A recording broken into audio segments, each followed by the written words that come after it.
All right, we are live August 12th, 2026. I think we all survived the 7 seconds without gravity. That was today, right? There was a rumor that there'd be some side effect of the eclipse where anything that's not bolted to the ground, or possibly even the ground itself, that everything would be uprooted for like 7 seconds, like a reset. It'd make more sense than the mud flood. It happened instantaneously, but it had the same effect, although nothing would be preserved. But it didn't happen, nor did a hole open up in the sky and vacuum out our atmosphere and suck all the saved people into the hole in the sky. That's the plasma apocalypse. I've heard all these things. In fact, various versions of the end of the world were so popular at one point that we just made a rule: no doom boofing. Like, what's the point? Like, if I really thought the world was going to end in a couple of weeks, I would not be here. Not that I don't like everybody here, but I don't know. I just think my priorities would shift. And I remember this individual, I think his name was Cathexis. He's like, bro, the world's going to end on September 23rd, 2017. And it's because of Virgo and some star, and it's the end. And a lot of us are going to be raptured. And I'm like, cool, well, on September 22nd, can I borrow your car? And he said no. It's like, well, what do you need it for? You're going to be raptured. But needless to say, it didn't happen. So that's kind of a test now. If somebody's claiming that they believe the world's about to end, I just ask them for a loan to see if they're serious. Like, are they going to actually invest? All right, let's see here. Nate Watley says, I bumped my head on the ceiling and got a mild concussion. What's up, a newful? I think you're in the comments. Let me just start with that. I realized that I have comments going back like a month on YouTube that I have not read. I didn't realize we were getting so many comments, to be honest. John Francis asked 3 weeks ago, have you watched The Long Walk? There's a Trump character who gets killed by a black hero. No, I have not. And I want to, because it's Stephen King. And Stephen King is a meta-scripter. You know, he, of course, wrote The Shining, which says a lot. And the sequel to The Shining, Dr. Sleep, in the book, has something with the 9/11 reference. Some psychic kid predicts it or something. My point of it is, he's a meta-scripter. And I saw an advertisement for that book, which was written like years before Trump obviously came onto the scene. The main character wears the number 47, and they're all in some kind of a death march.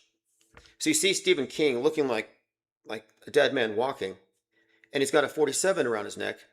And it kind of occurred to me that that was probably the message, that 47 is a dead man walking. But the main character is 47, which is how Trump's often referred to in their own little cliquish internal communications.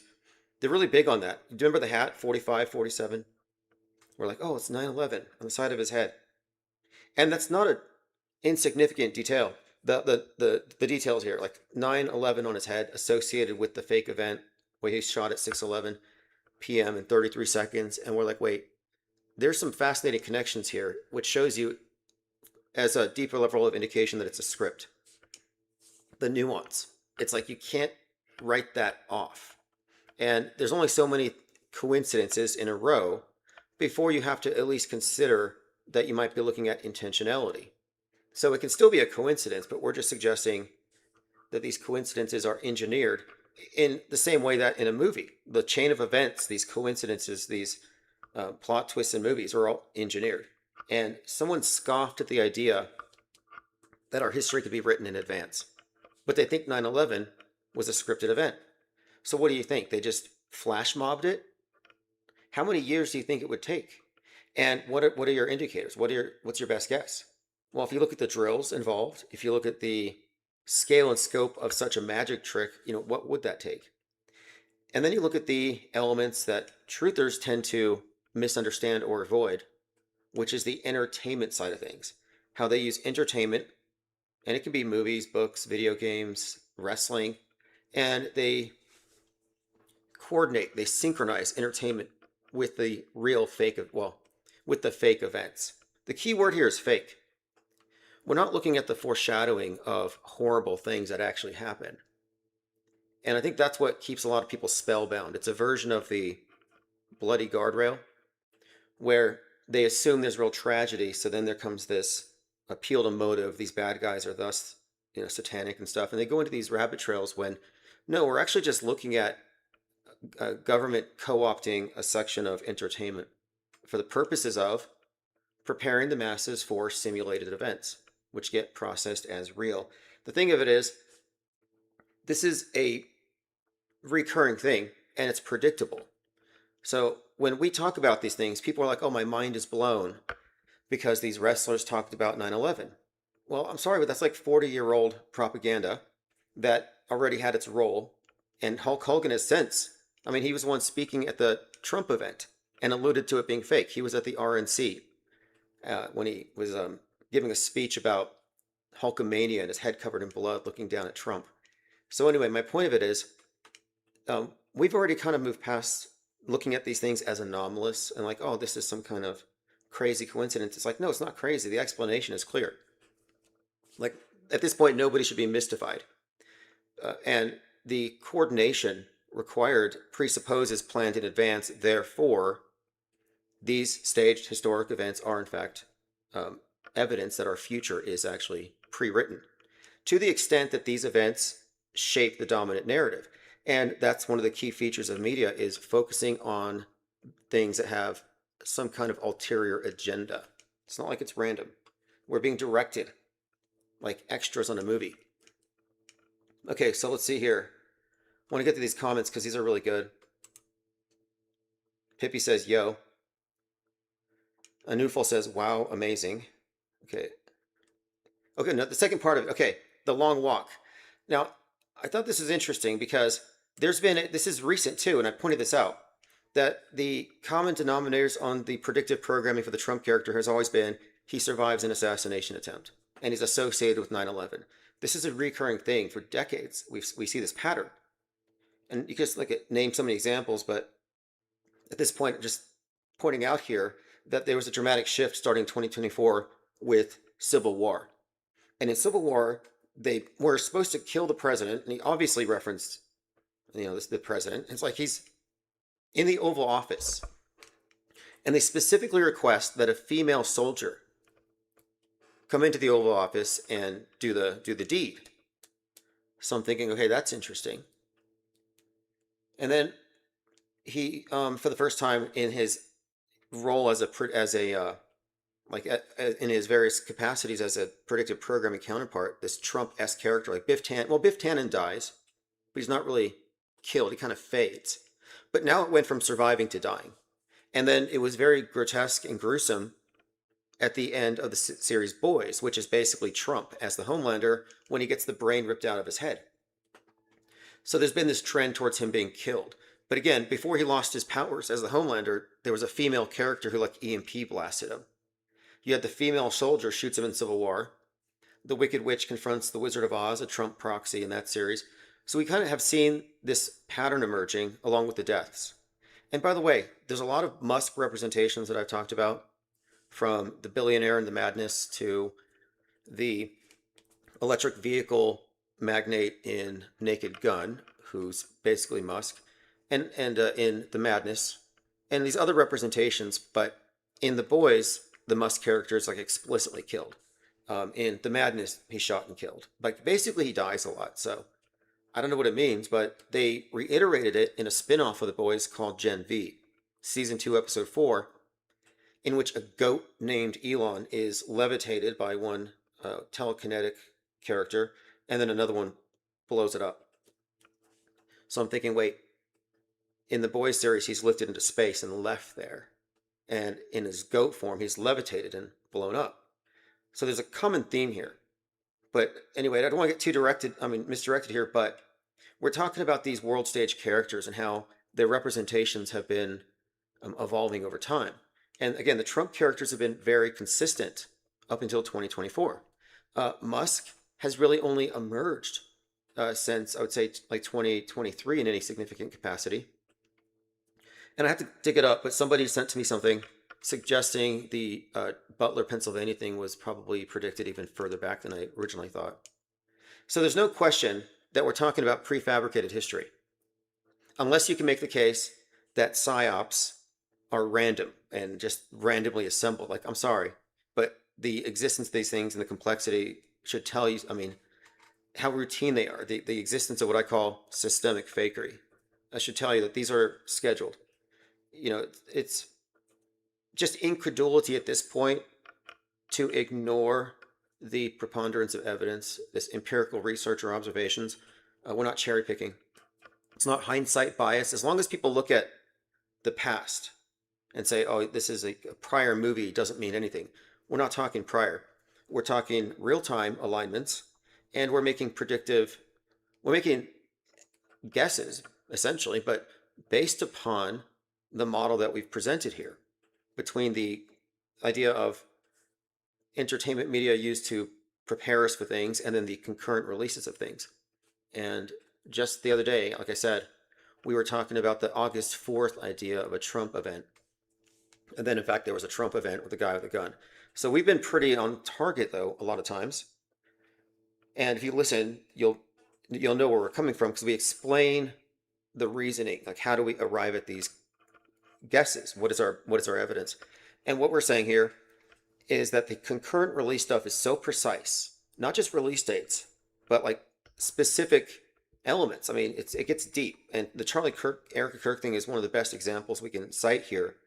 And it's what truthers ignore. In fact, if you go to theinfiniteplanesociety.com, I put the Intro to Metascript course there, free, and the Charlie Kirk one is free as well. If you click that one, you can see what I'm talking about with the show called The Tempest. It's too precise, and it's predictable. I predicted that there would be such. And I made the point the other day that none of us here are psychic. Like, no, this is actually, there's some predictability here. So what we're saying just can't be dismissed anymore. And it does reveal something. And this connection between fake events and entertainment has been mystified for a long time. And we're just pushing back against that. And this is another element. What John Francis brings up is that the writers and directors will often be a part of multiple psyops over the course of their career. We got career crisis actors out there. Okay, a second part of his comment is, have you ever watched The Resident? There's a Musk-type character. No, I'd be very curious to know more about the Musk-type character. We need to get back into mind mapping using the dry erase boards I have here and do the character deconstruction and event deconstruction and feed it into the AI, because what we're revealing here, like when I said the Odyssey, based on the director, I was able to guess what the subtext would be a year before the movie came out. And he admitted it, and his directors talk about it, the whole Oppenheimer-Odysseus connection. So I shouldn't have been able to have guessed that, nor should I have been able to have guessed accurately that the majority of the trailers before the movie would reinforce the central subtextual theme. And we had the nuke engineer in the submarine. We have the whale fall with the big Leviathan thing. Godzilla, a metaphor for the nuke made out. He was designed after Hiroshima and Nagasaki to be a metaphor for the nuke. And some new terrible looking movie with Tom Cruise in it. I don't think costumes are entertaining. He's a costume of himself, a little more aged, but they talk about nuclear waste. So anyway, this recurring theme was all reinforced, and we had based this on our knowledge of the Nolans, him and his brother, and their past history of providing predictive programming support or PSYOP reinforcement propaganda. And these are some, big names in that particular industry. And these big names, the individuals who are helping to direct and write our history in the details. Because I think the scripts are probably given in like really broad strokes, and as you get closer, they add more detail. And I think those who are working on it directly are a separate class, a different tier, and I just say meta scripters. And we're saying individuals who are, one degree separated or directly involved with the event. So the Odyssey is out. It's huge, and I've done some previous talks about it. But it's worth mentioning that this month there's some theaters that are showing Terminator 2, with, of course, the famous nuke scene. James Cameron, heavily associated with 9/11 predictive programming. And we're closing on the 25th anniversary. So I will be a guest on the same show as last week, and I'll put the link below. Again, the show would be on 9/11, essentially. I think probably other things as well. But I do want to address that before we get there, because there are still some areas that I think are worth elaborating on, specifically when we talk about the drill thing. Because it's very easy for people to say, oh, well, there's so many movies. Of course, they're going to correlate with an event. Okay, well, what about drills? What about drills that perfectly match what happens and occur at the location on the same day or right before? Like, how do you explain that? And that's another thing we often predict. Like, it's one of our hoax indicators, and we find it to be laughably predictable because we've looked at this long enough to recognize what are called patterns. On this side of the media ecosystem, we notice things called patterns. We're not stuck in Westworld. John May Lives says Earth is flat. Diana says loving the intro music. Michael Cervantes says Joel Osteen or Joel Osteen. It's ambiguous. It's ambiguous. And the Mandela effect is sadly the result of gaslighting and the creation of false memories through what they call retroactive interference. It's the misinformation effect, weaponized. I think the Mandela effect is actually a government mind virus they sent out there, like cognitive sabotage. Like, let's hit those pattern recognizers with something that will just throw them off the scent. So instead of looking at fake news, they're starting to look at fake reality. And I think it works. All right, continuing, going through comments going weeks back. What's up, worst nightmare? Skyfish says Larpstead. We must have been talking about Owen Benjamin.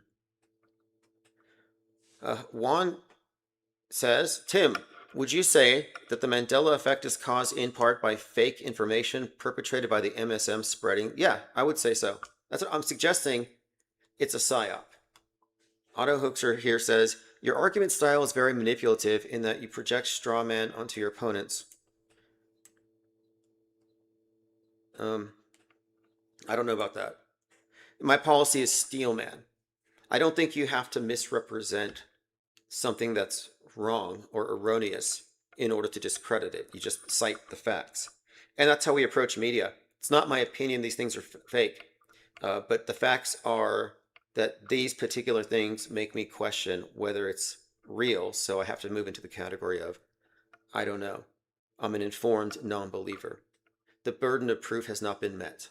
And it's not my job as a media consumer to explain away the gaps. And that's what conspiracy theorists do. They add layers because the story is unsatisfactory. And I'm saying you should be taking the subtractive route. But it's too late.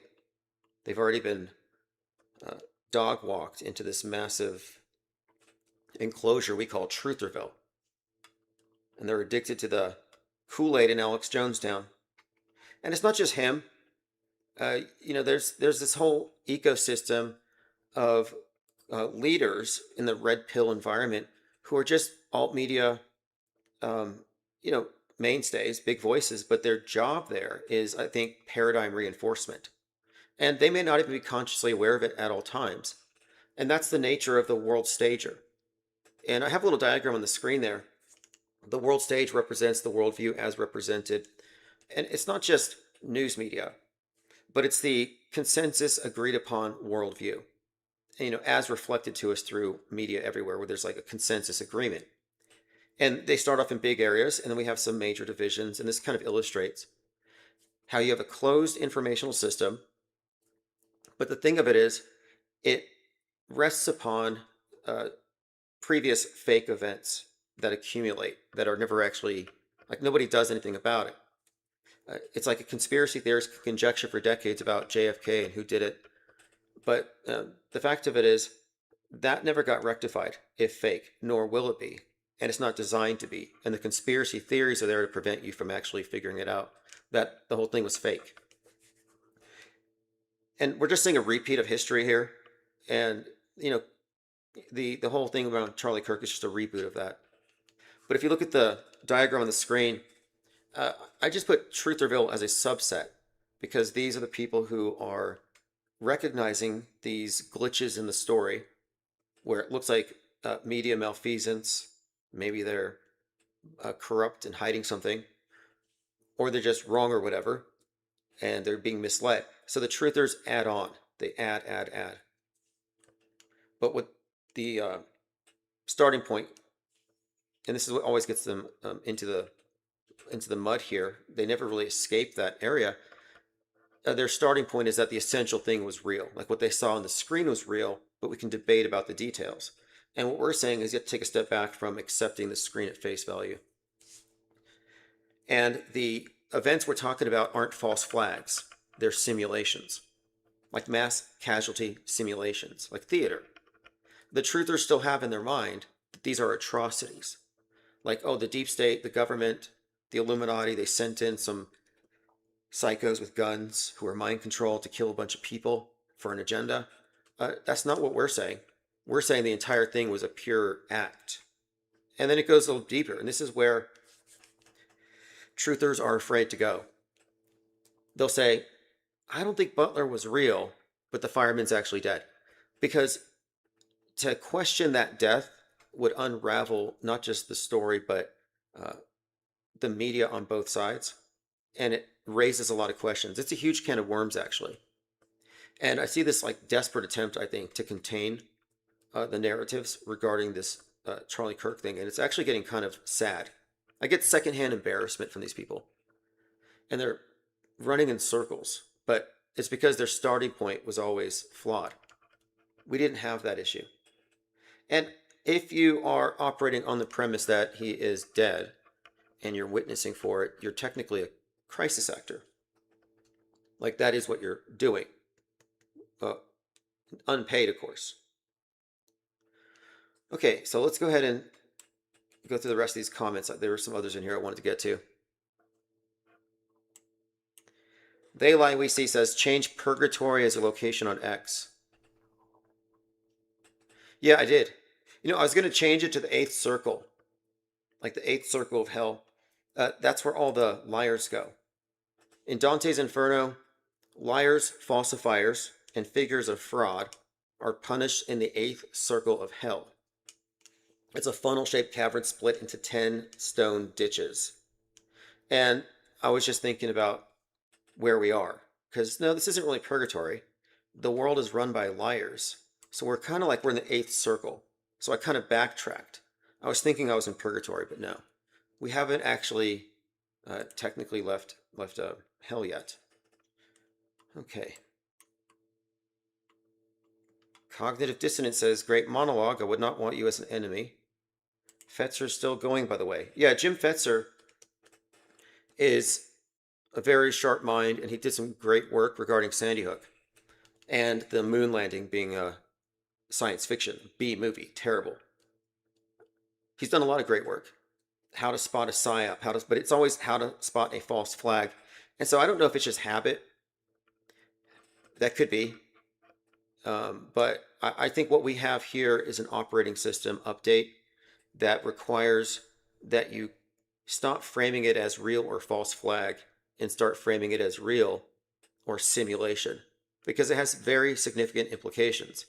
There's a serious difference between a small group of people committing an atrocity and blaming somebody else. Like, it just takes a handful of operatives. There's a huge difference between that and faking an entire mass casualty event with blood and with media reporting on it and actors, or rather witnesses, and etc. That is a much bigger event. And then you get press conference, police, you get the morgue guy coming out. Like, those are big productions. And that requires a level of collusion that is beyond a hoax or a partisan stunt. Like one side is doing it. Like Trump did it to win the election. No, it's much bigger. It exposes what we call the PSYOP entertainment complex. And that's what we're not supposed to know about. How the fake events that are performed for you through the news, after you've been psychologically prepared for it and advertised for it in the entertainment. Uh, and this is a like built-in feature to our whole media anyway. Our whole paradigm is built on like a sequence of these never-ending fake events.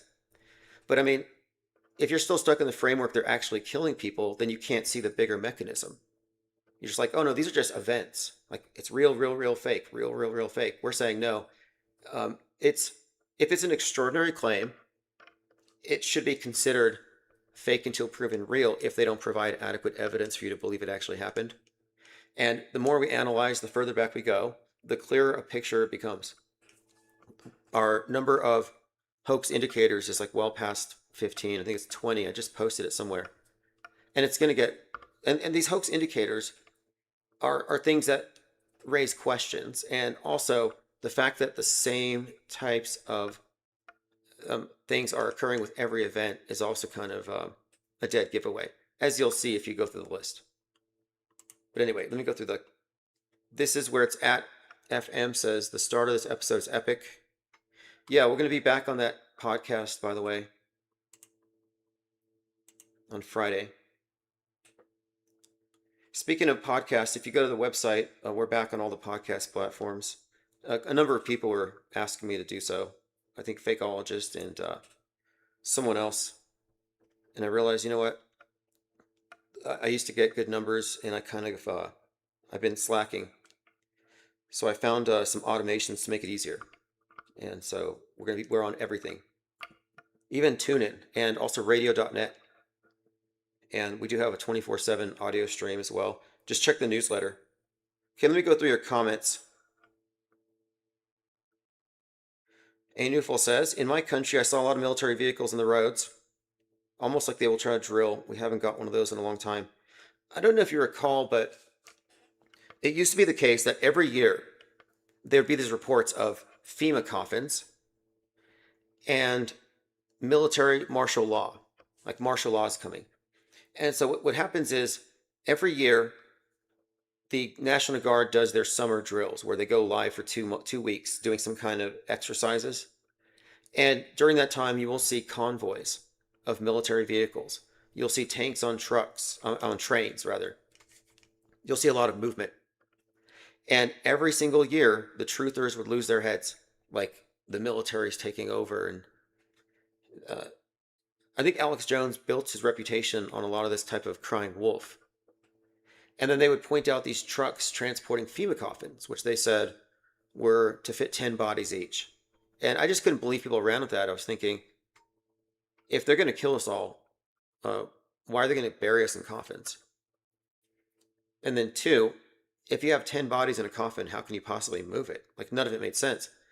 But anyway, what they were pointing out are, in fact, burial vaults. It's just a plastic shield that they put over the caskets so that the dirt doesn't fall in on it. Not hard to research that. But the first time I told some people about this, because I was like explaining to them, hey, these are just vaults. They accused me of lying, which is crazy. I'm like, what? If they didn't have those, I think people would fall in. Like, they'd just sink into the ground. I mean, it would be ugly. All right, let me get back. I'm trying to log in and hand out some wrenches. So if you're in the chat, just say something, and I will hand out a blue wrench. All right, let me go through my notes here. All right, here's one. No, we'll get into that later. We'll talk about Socratic irony later. Okay, this one's very interesting. CGI folk posted it. It says, I'm not sure if I missed some stuff in the Don DeLillo talk, but he has a book called Falling Man. So this is the author of White Noise. We talked about him the other day. And he's also the author of a book called Libra about the JFK assassination that involves this character called the curator and some kind of history faking involved. So it just stood out as very interesting. White Noise is a prime example of predictive programming to another level. I mean, this went kind of deep, if you recall, because Palestine, Ohio's train wreck was just like the movie that was filmed there, and many of the actors who were extras had to be evacuated from the quote real thing. So again, what is it? And that's when I said, life follows Netflix. And I used to call this planet Netflix. And I jokingly said you can predict the future based on Netflix. And I'm saying it jokingly, but in a sense, it's actually not a joke.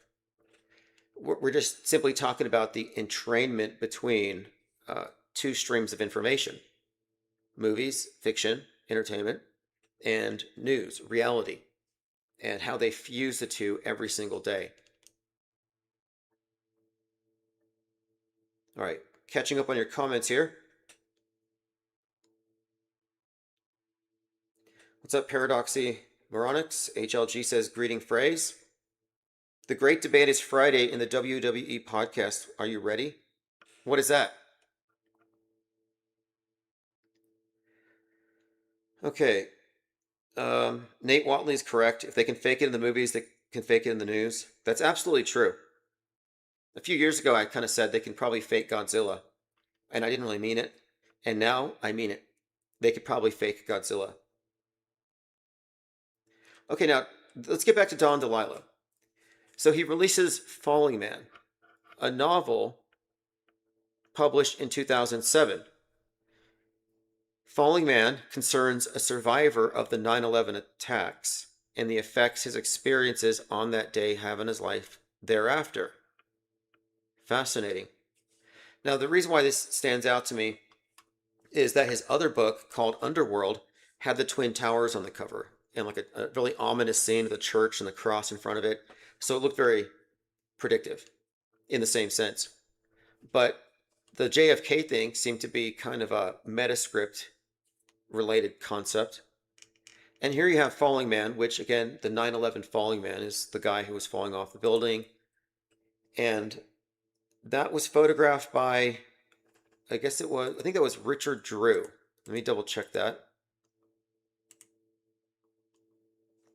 Okay, here we go. Richard Drew photographed the 9/11 Falling Man 33 years after he photographed the RFK death. Yes, Richard Drew, legendary Associated Press photojournalist, witnessed the 1968 assassination of RFK, and 33 years later, captured the Falling Man on September 11th. So it's just kind of interesting here. The connections here are great, especially when you get into John Frankenheimer, the Manchurian Candidate, and the fact that he dropped RFK off. I mean, that would be like, it'd be like Stanley Kubrick hanging out with the astronauts before they take off. Like, it's just really strange that the guy who created the Manchurian Candidate movie was friends with the Kennedys, was filming a movie in the White House, and he's directly associated with the RFK death. But the photographer from that scene who shot him as he was falling, down, got the 9/11 Falling Man, Richard Drew. So anyway, that's just kind of an interesting connection. I'll have to get back into that one later. I want to get into Douglas Mills. So Douglas Mills captured two defining historic moments involving presidents. He photographed the chief of staff whispering, "America is under attack," into President George Bush's ear, and he caught the image of the bullet whizzing by Trump's ear. Veteran New York Times photographer Douglas Mills captured the remarkable 1 in a million image of the bullet streaking past Trump's head during the 7/13/2024 campaign rally in Butler, Pennsylvania. The shot was with an ultra-fast shutter speed, 1/8000th of a second, which accidentally froze the trajectory of the bullet in a single frame. This incredible sequence includes the bullet in flight and Trump rising to pump his fist with blood on his ear, and it earned Mills and his colleagues a Pulitzer Prize. So what is the Pulitzer Prize? Is it like the David Hoggy Award for real? The Golden Hoggy? Do you remember the Golden Hoggy thing? It was a meme MVP put out. It was basically like every year we want to have an award show for the best crisis actors. And this Pulitzer Prize seems to be just that, because these guys are meta scripters in media constructing these events, unless you believe he actually photographed both of these sequences. And I mentioned the 4745 on the hat, the 9/11 connection, the 8647 stuff with Comey. You can see how interconnected it is, where the ear, 4547 being the target, which is a coded 9/11. So of course the ear, the bullet whizzing by, the mouth to ear, the secret, America's under attack, 9/11. There's some kind of rhyming here. There's some kind of repetition that I think is indicative of it being a script.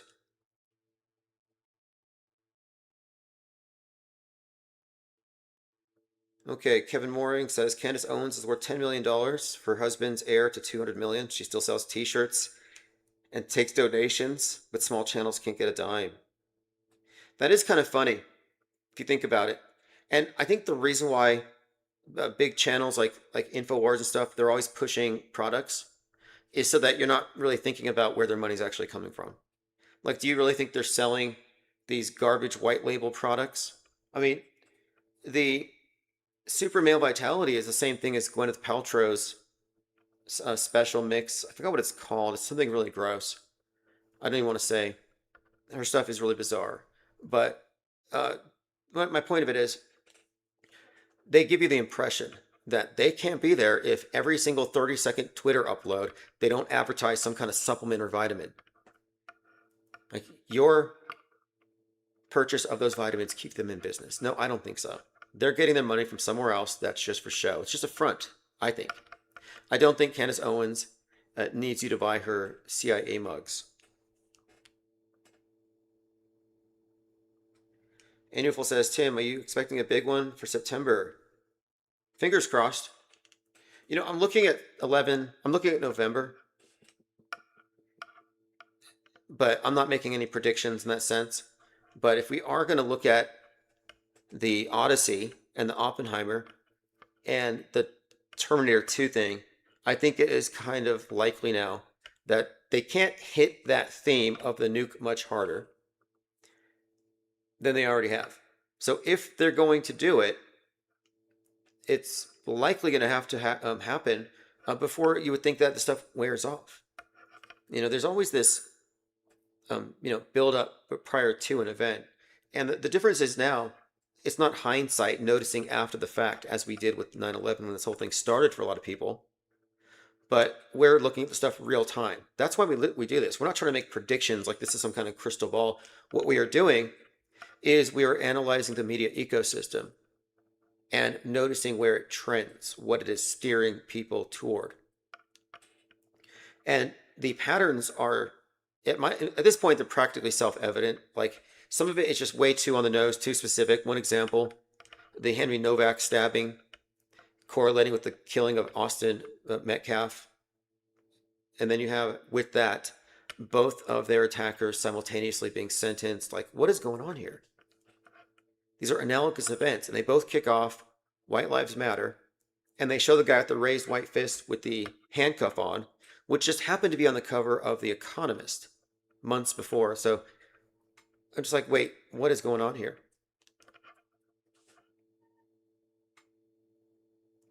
They're building up towards some type of, basically a White Lives Matter be the inverse of BLM. And we did see that, in fact, when it went from anti-ICE protests to the anti-immigrant stuff in Belfast, where supposedly they were flushing people out of their homes and stuff. I don't know how much of that was fake. I mean, I don't know. And that's something that I'm very comfortable saying. I'd rather say I don't know than I believe. And I don't know for a lot of reasons. But even if some stuff is real, you have to, carefully try to delineate how much of it is just provoked or staged. Because there's probably an endless supply of useful idiots, but some people are clearly being paid provocateurs, like Jake Lang. He's like the Forrest Gump of psyops. Every time there's some major psyop, he's there, like right in front of it, getting on camera. And I'm like, what is this? It's controlled opposition in action.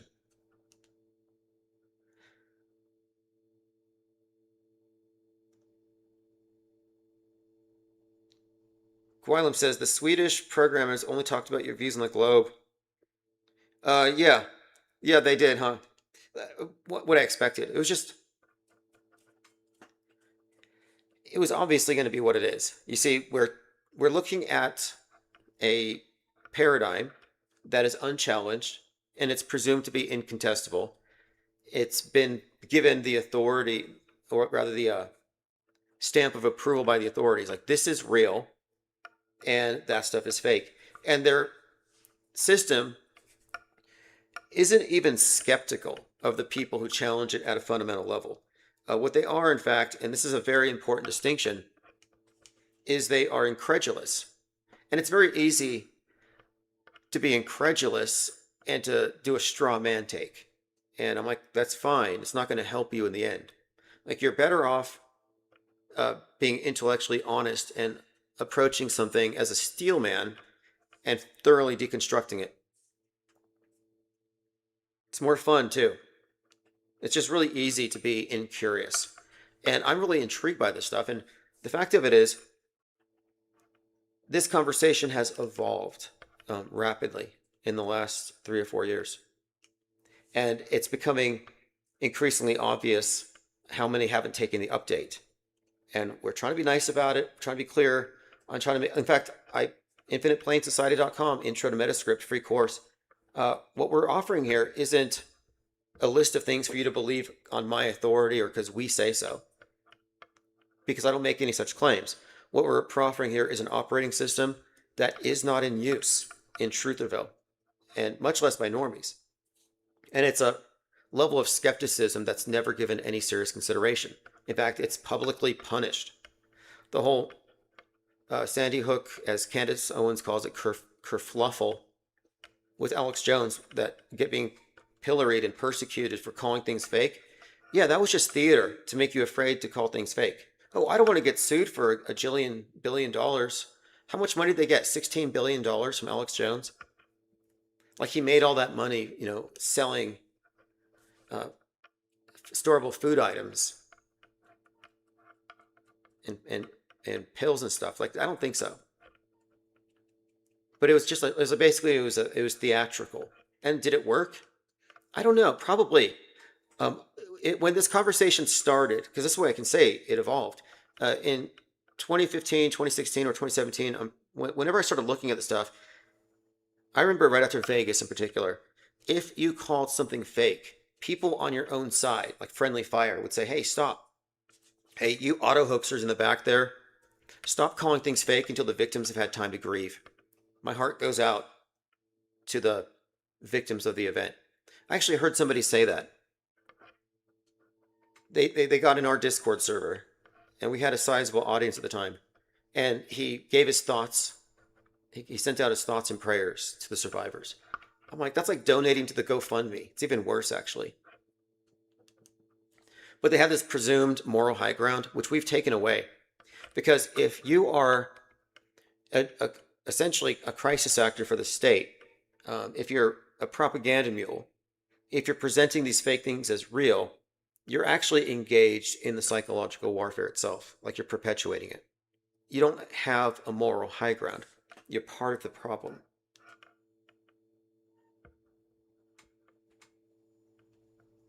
Okay, continuing. Dr. Bass says, I predicted the pandemic 3 months before it happened using Netflix, and my dad witnessed. Well, you probably saw the show, right? What was it called? Pandemic. It was like a 5-episode documentary, and it was just teaching people about protective equipment, the nomenclature, hand sanitizer. It's just basically, I would say, it was an educational series disguised as entertainment, just like Fallout and Oppenheimer. I think these movies were putting things into the conversation so that they can terrorize us with these things later. And look, the reason why I'm saying that the nuke scenario is likely is that we're just looking at the basic pattern, our basic assumption, that the purpose of predictive programming is to condition us for something like that. And it doesn't have to be the exact thing.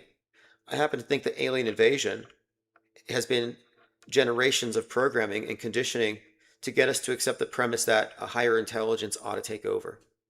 That way, when they introduce super intelligent AI, everyone capitulates. Like, I think that's the ulterior motive. And I also simultaneously think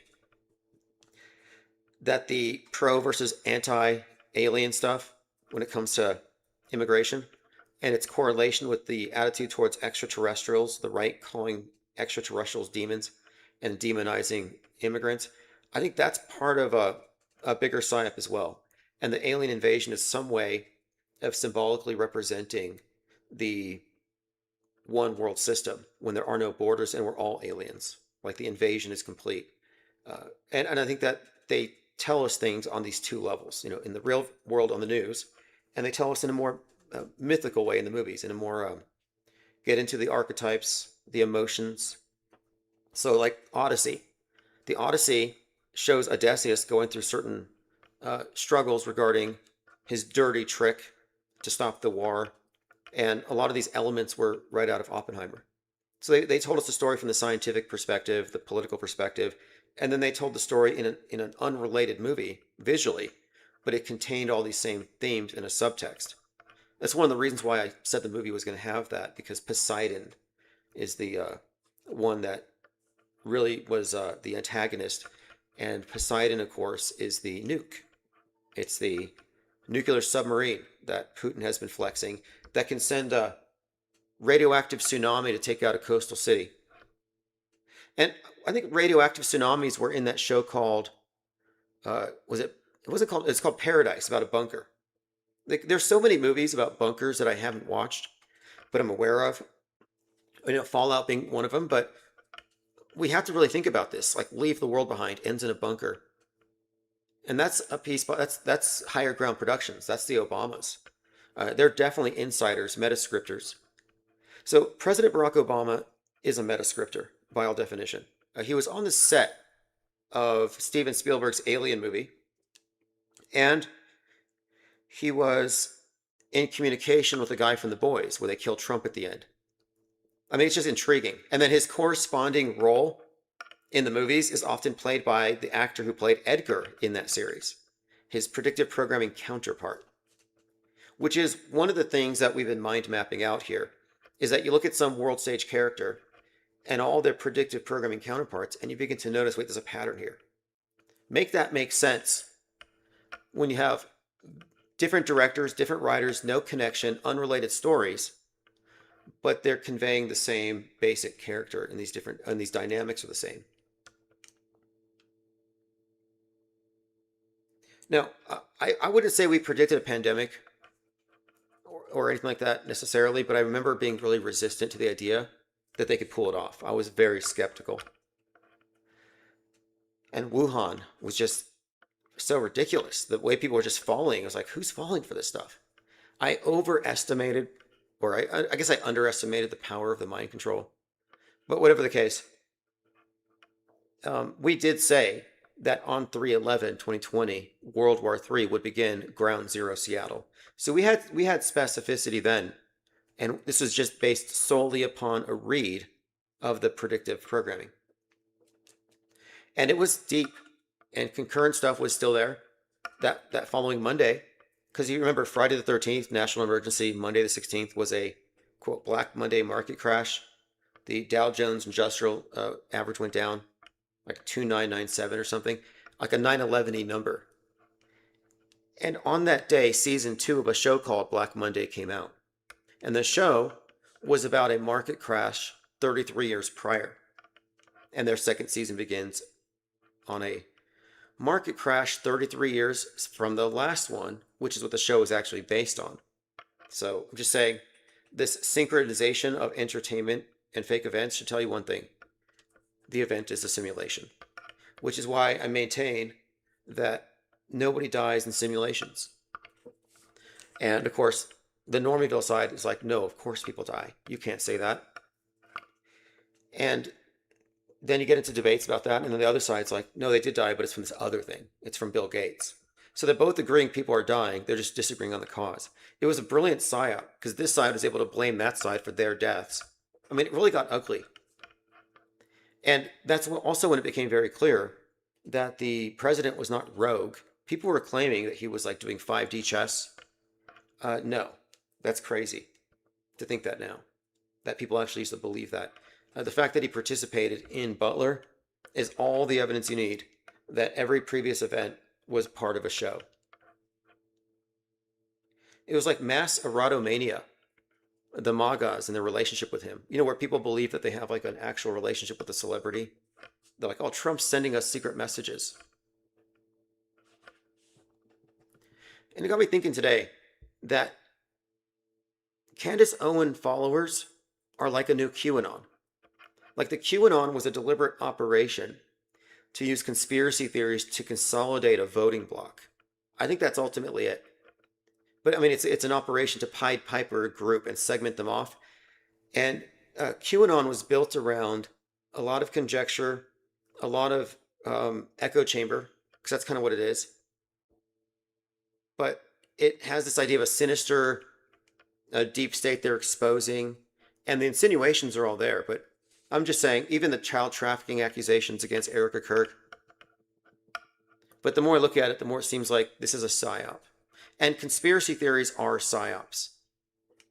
They're not like authentic attempts to expose psyops. No, the conspiracy theory is the psyop.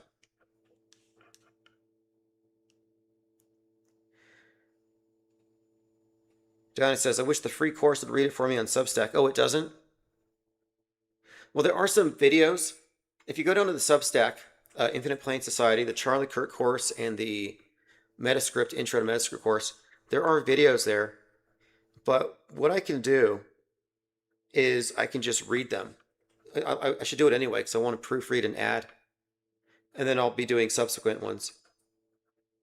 The Teachable course has been migrated to Substack for a lot of reasons. Mainly because there's limitations on Teachable as far as how many courses you can publish. And we want to do a lot. And each of these really should be the subject of a video anyway. I mean, there are so many elements of this thing that need to be discussed as isolated units, like a 30-minute video or something. Okay, let's continue here. Diana says, oh yeah, Barack is an alien. Yeah, that's kind of interesting because you recall that aliens.gov was advertising aliens in crop circles and then somehow switched to there's illegal immigrants in your neighborhood. Do you remember that? And I had said aliens and aliens are actually, these are analogous.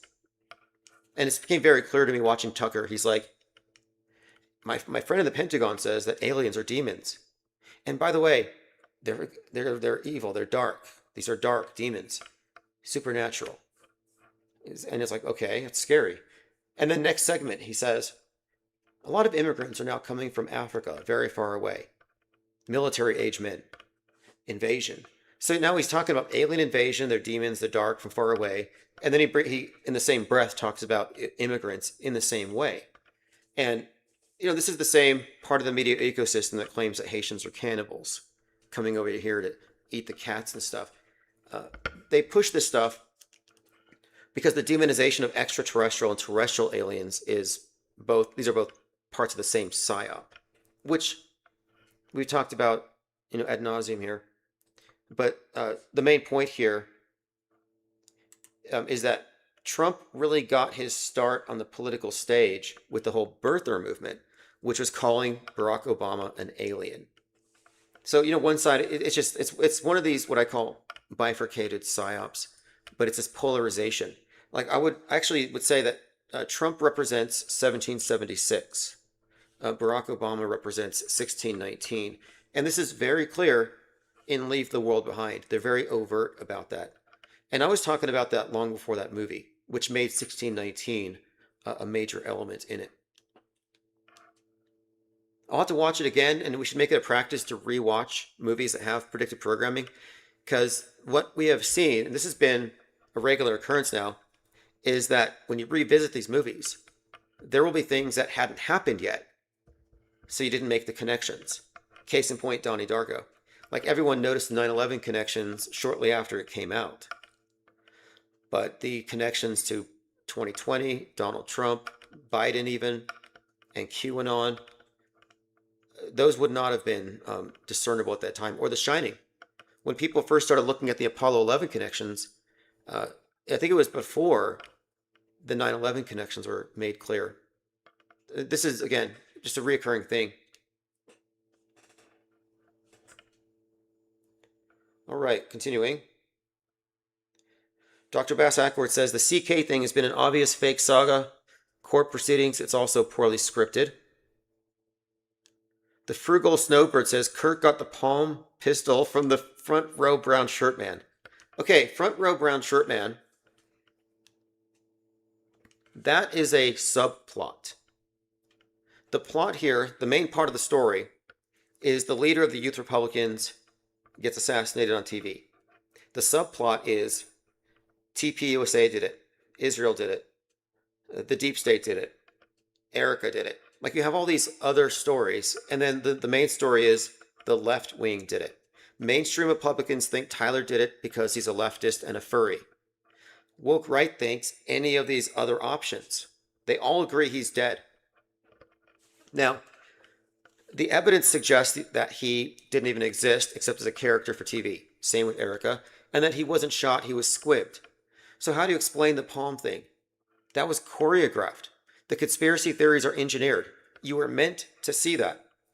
The clues that you have that led you to believe that Erica Kirk was behind it all, the Mossad is behind it, Netanyahu shot him, all those clues were planted there for you to reach that conclusion.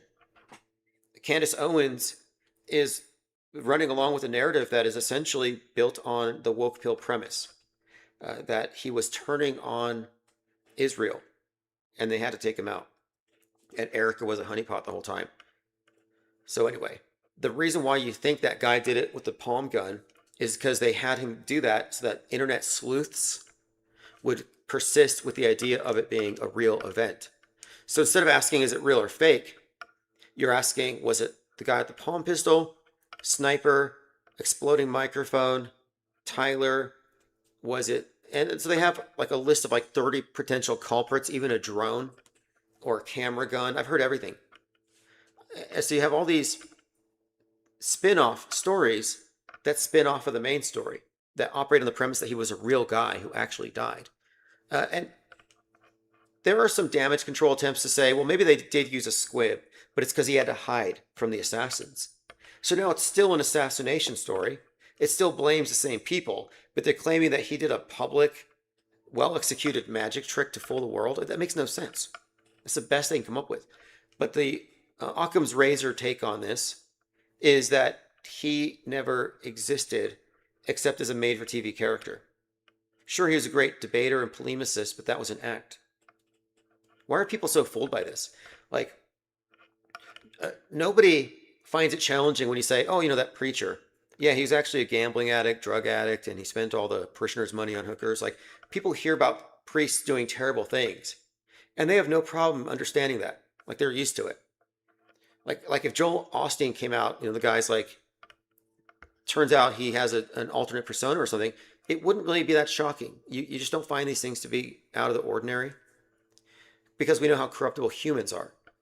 But the idea that like Charlie Kirk could have been a wolf in sheep's clothing this whole time, that he was just pretending to be innocent and that he would use the Bible and stuff, like, yeah, that's pure Machiavellianism. They know the sheeple will fall for the symbolism, and if they behave like they're religious, people will fall for it. They thought Charlie had a halo. And that's all just a construct. The fact of it is, he and Erica are just actors playing roles. And so you also you find the palm gun guy, right, pulling the trigger. You also find backstories with Erica Kirk hanging out with the CIA, running around with guns, and she's always dating guys named Tyler for some reason. And in that music video, 10 years to the day before the shooting, she's like, thanks for the great shoot, Tyler. I mean, I would say you can't make this stuff up, but I'm saying this stuff was specifically made up and scripted.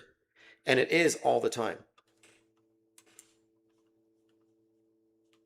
Like, this is not a challenging proposition. These are not extraordinary claims. We're just describing what is. And these patterns actually do matter. They've managed to make it to where pattern recognition is looked at as some kind of a flaw.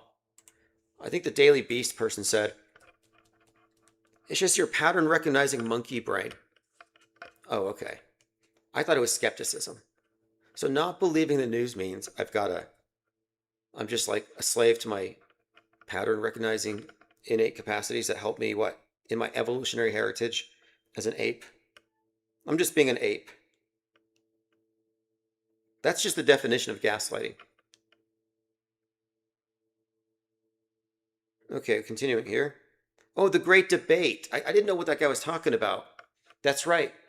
There's going to be a debate between some right-wing guy and Candace Owens. And of course, the debate doesn't mean anything. It's like the flat earth debate. Like, it doesn't do anything. It's not a real serious debate.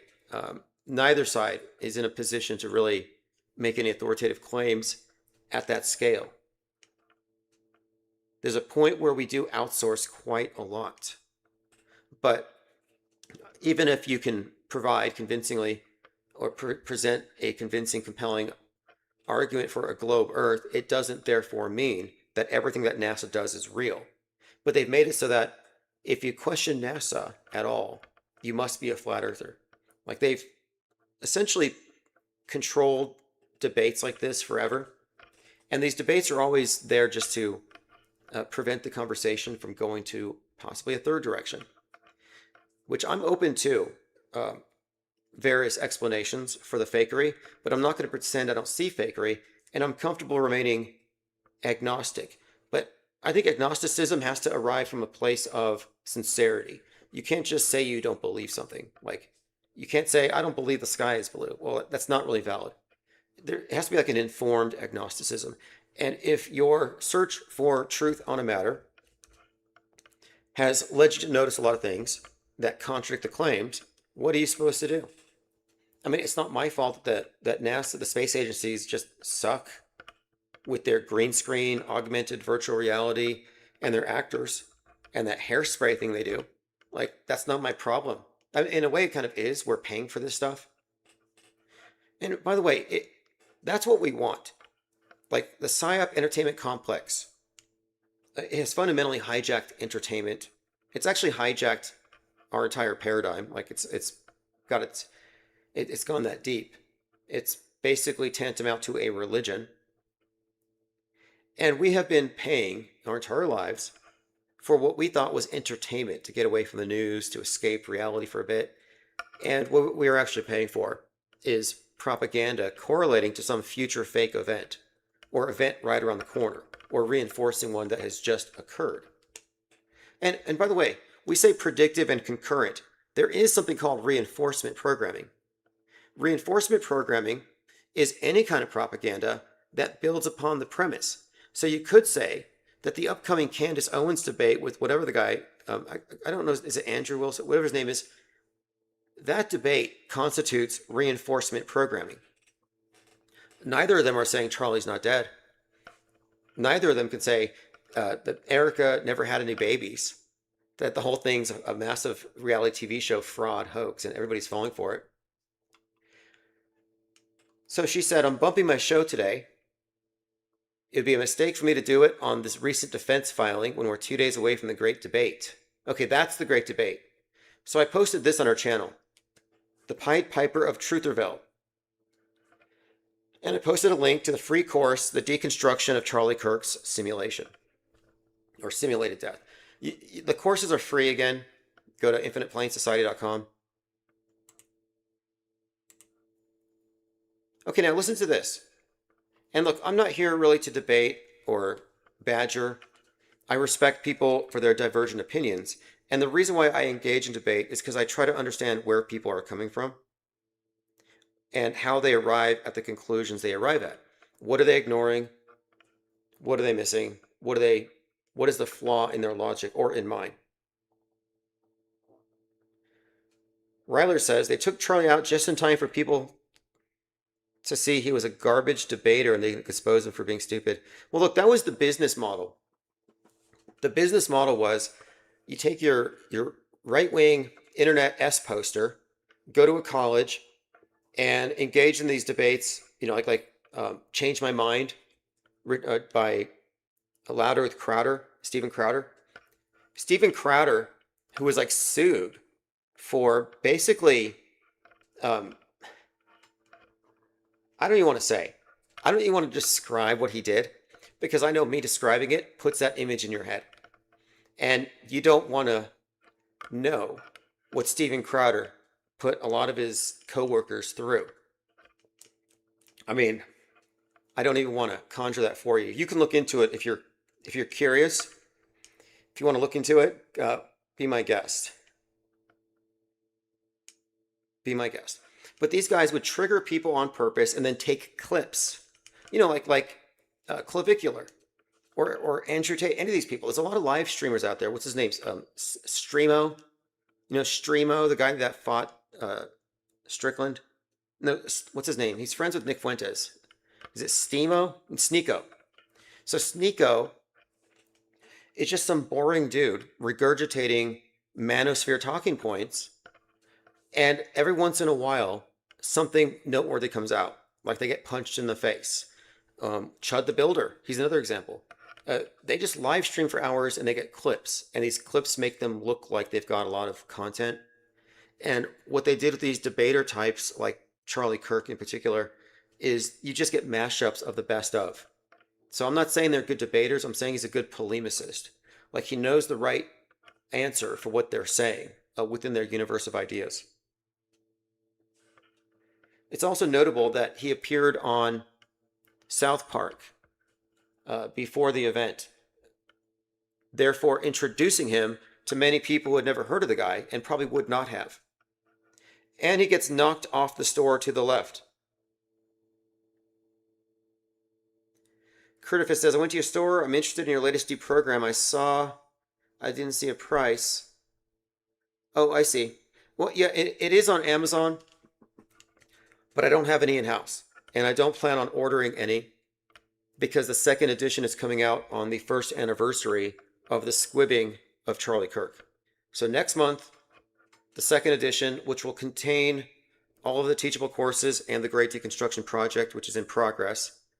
And that work is going to be in the appendix. And I'll do some beautification of it overall. I'm thinking hardcover as well. But regardless, there's also a corresponding audiobook now if you haven't listened to it. But there'll be a number of improvements and infographics that are added into it. The whole point of the handbook for the recently deprogrammed is to reach out for those who've already self-deprogrammed. We're not trying to convert truthers who are stuck in their orthodoxies, gatekeeping, carrying, basically propaganda mules carrying the water for Big Brother. If that's what you're doing, that's cool. But this book is for those who are tired of that, who can see the operatives in place, who recognize that Candace Owens and these affiliated characters are essentially propagandists working for the PSYOP entertainment complex, and they're not just a group of disparate grifters. That's not what they are. Just fighting over the leftovers from mainstream, whatever mainstream focuses on. They just take these conspiracy theories. They take these conspiracy theories to such an extreme that it's become like a cult. And we're not doing conspiracy theories here. These are fact-based analyses of fake events. We're not looking at conspiracy theories. We're looking at explaining what we see. And we have been providing some of the best explanations for this stuff, whereas everyone else is still stuck in these old operating systems. But yes, next month, second edition of the handbook. And I think by then I should be able to have some copies on hand. What's up, Clockwork 113? Thank you for joining. Okay, moving on. Okay, this is what I was going to say. So this is from JLB. And again, I'm saying this is not meant to be a debate, but we're just looking at a different thought process. So he says, if you believe that sometimes coincidences do happen between news stories and movies, then you're all good with me. If, however, every time there's a news story similar to a prior movie and you say it's scripted, well, that's cuckoo. And he's got a parrot and a clock, so cuckoo bird. So now, first of all, saying every time there's a news story similar to a movie, we say it's scripted, that is a typical hoax indicator. We call it predictive programming.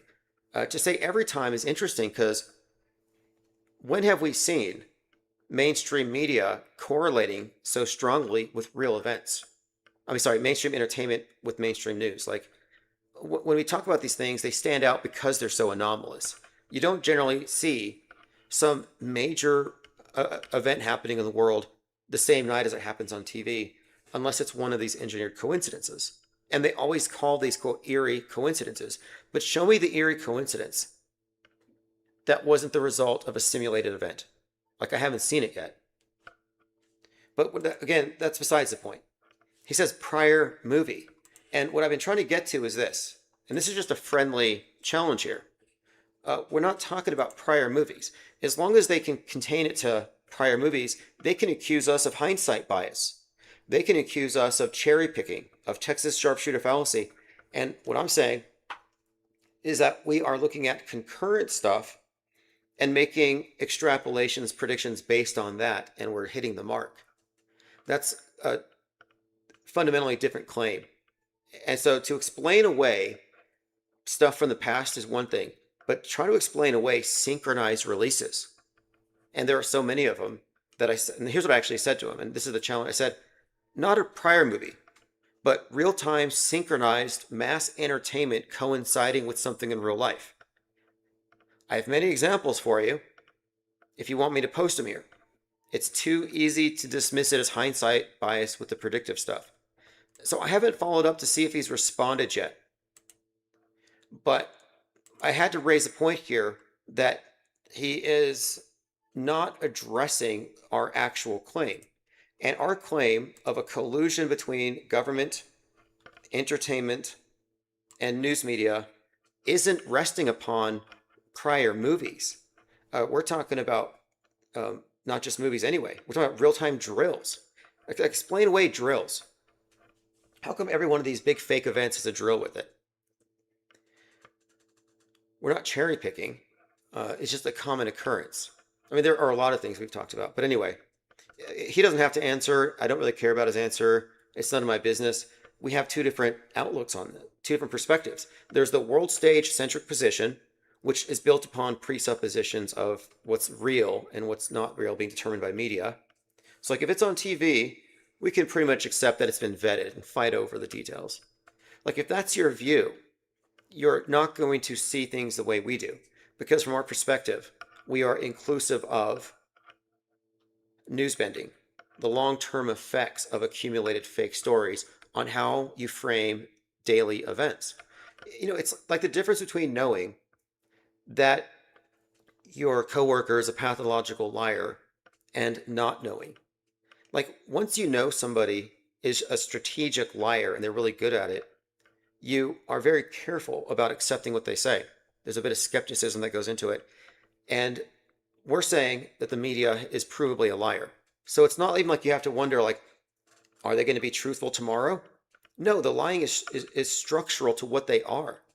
And when it comes to people who consistently lie as a habit, you know, you don't actually have to give them the benefit of the doubt. So to act like these coincidences are anomalies is not recognizing that all the previous lies still matter. There's a pattern here. You can't give media the benefit of the doubt and assume that every day it's a blank slate. No. And another thing too, we don't say everything is fake because good liars lie strategically, not all the time. Bad ones do that. They're obvious. You never catch the good ones, and they lie for advantage to people that trust them.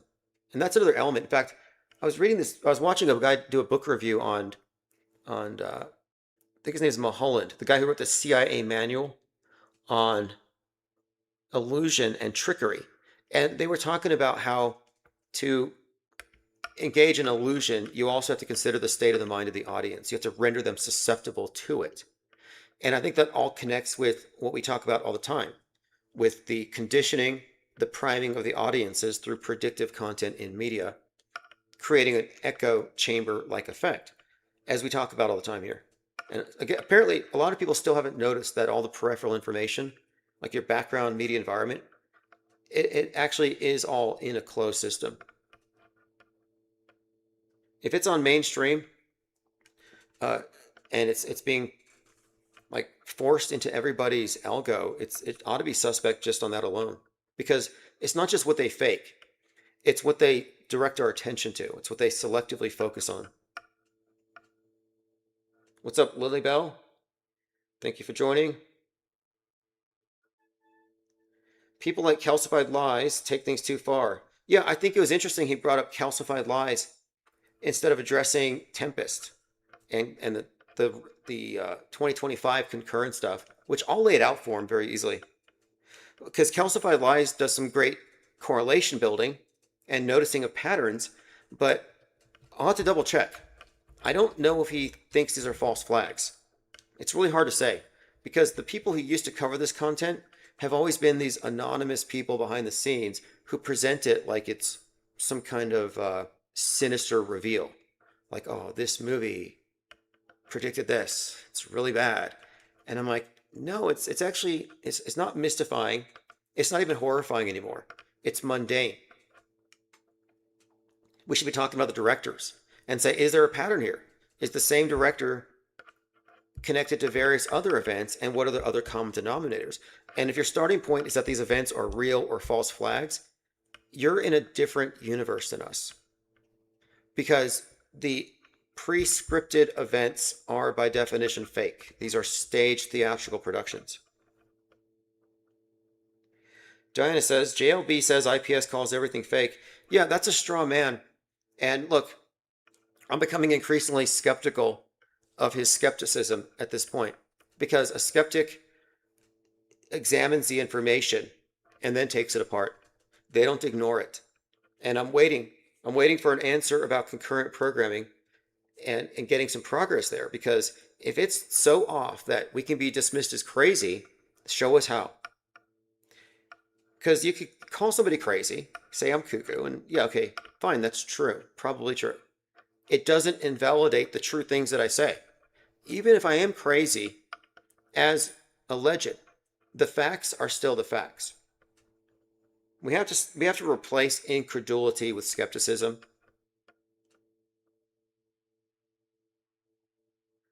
Johnny says he's probably a Fed who tried to work his way. Yeah, I don't. There's a point here where it's a distinction without a difference.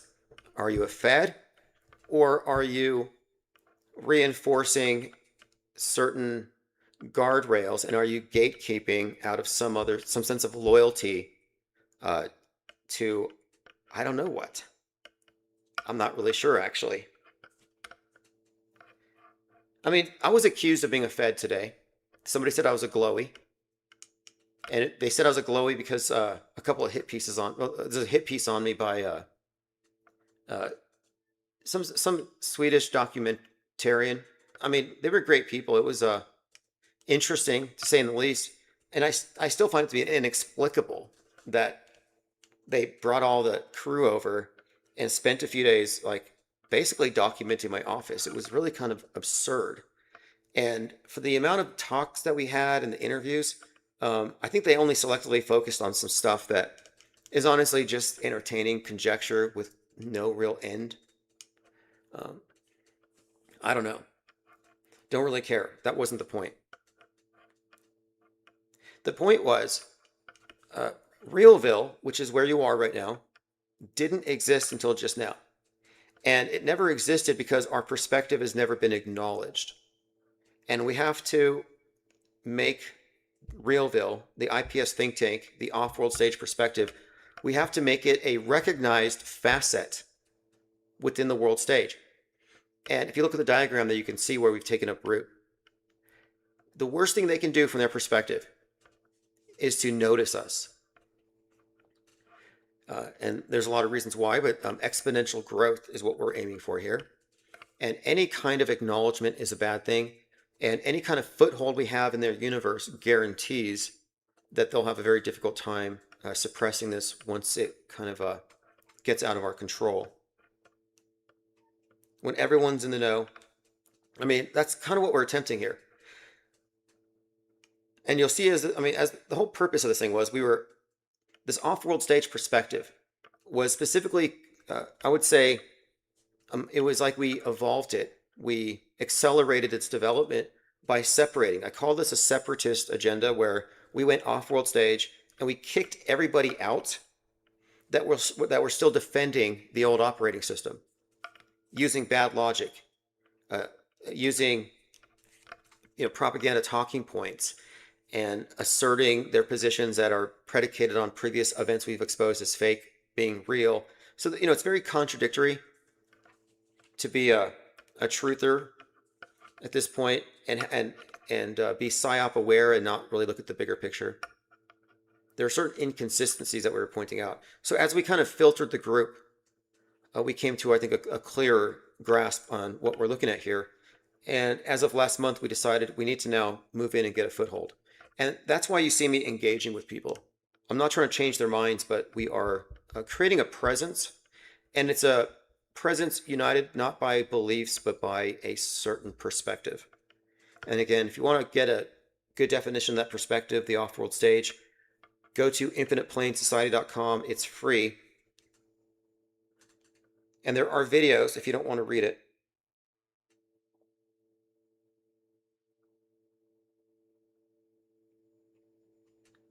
Ryler says, Mulholland Drive, Finch film, a little nod to the CIA by Finch. John Mulholland, I think that's his name. Yeah, I kind of thought so. I looked into that. Because the whole movie was about illusion. If you haven't seen it, like you have that singer, she's doing a Spanish version of Roy Orbison's Crying, and then halfway through the song, she just faints, and the music's still playing because she is so convincingly lip syncing. And then there's other elements, which he does in a number of his movies, but a lot of it is, of course, yeah, illusion was the theme. I might want to rewatch that. I never watched Twin Peaks. I've been told there's predictive stuff in it. I don't know. I haven't seen anything to convince me that David Lynch is a metascripter, but he's certainly metascript adjacent. I would have to look closer at his films to see what I'm missing here. Because we're not saying all. I mean, we're really not. And when it comes to fake events in general, we don't make any presumption about, what people know, what their level of knowledge is that we can't substantiate. Like, it's pretty safe to say that the people who carried Charlie Kirk to the SUV were very well aware that it was a squib. And you could name those names. So, like, that's a safe claim. I'm not going to say everybody there knew it was fake in a Hollywood production. No, that's ludicrous. And by the way, the presence of I think now the count is up to 5 or 6 crisis actors out in front. These people just acting very bizarre have all said, like half a dozen of them have said, that blood was gushing out of his chest. Like, excuse me? I don't know how they arrived at that. Like, nothing supports that. In fact, it's just weird how little blood you actually see sticking to his shirt, which led a lot of people to think it was CGI, which it adds unnecessary levels of complexity to the case that we're making. And the thing is, if it was CGI, they wouldn't have done the whole inflation of the blood bag thing, the whiplash in the shirt and the skin. But personally, I think that Kirk was wearing a prosthetic neck and chest thing. And there was a thickness to his neck that I didn't see before. He looked like Cartman that day. He looked like Eric Cartman, like from the South Park episode.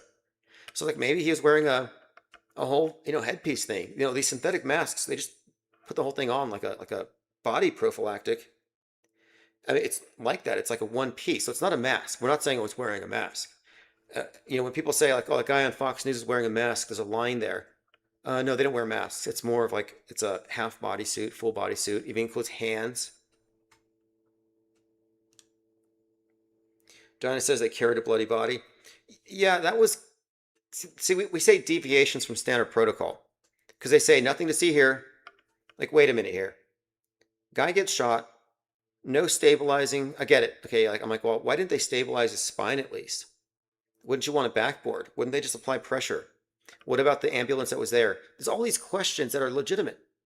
And then you see some guy from TPUSA putting crime scene tape up and it's like, this looks like they choreographed it to appear to be a conspiracy. And that's my contention.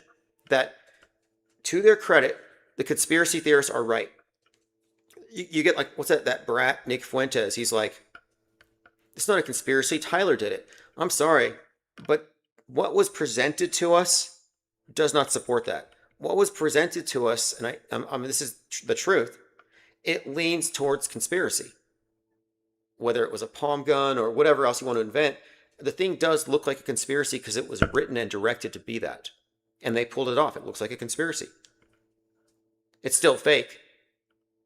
So the conspiracy theorists are at least, they should be given credit for not self-gaslighting, which is what it would require to pretend like there's nothing questionable about that event. Of course, objectively speaking, it's highly questionable. It's not just Candace. It was designed to look that way. She's just the one who's drawing attention to the clues they planted. She's leading you in this murder mystery. I wish she would just bring out her Ouija board, like on a live stream. Her and John Mappin, they ought to just do like a Ouija board session together. Like turn down the lights, some candles, because both of them have spoken to Charlie. And John Mappin says he shot a deer with a 30-06, and while he was dressing the deer and taking its guts out, Charlie's ghost shows up and said something, presumably pointing to the bullet hole that exited the deer's neck, because it was the same weapon. He also bothered Mappin when he was brushing his teeth, and then once in bed. Candace speaks to Charlie in her dreams and on the astral plane.